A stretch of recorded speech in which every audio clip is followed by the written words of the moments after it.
yung journey ni Lyda, parang journey ko na rin in a way. Kasi yung personality namin ni Lyda hindi talaga nagkakalayo. Pareho kaming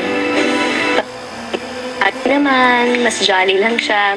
Pareho naman kaming ng pagmamahal sa career namin, sa pamilya namin. Pareho kami ng paniniwala pagdating sa pag-ibig. Parehong nasaktan, parehong nangangailangan ng growth as a person, yung maturity. Pareho kami nag-mature.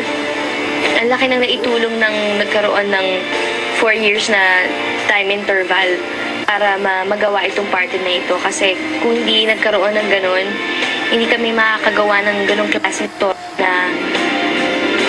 na woman at man na ang nakita nila. Hindi na yung same kilig na giggly or yung hindi iba na yun na i-offer namin na love story sa mga manonood.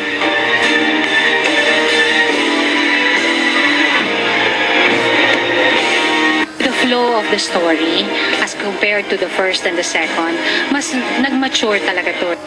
Mas mature, na siya, theme. Hindi na siya yung kilig-kilig factor. This is really about relationships, forgiveness, and about loving one person.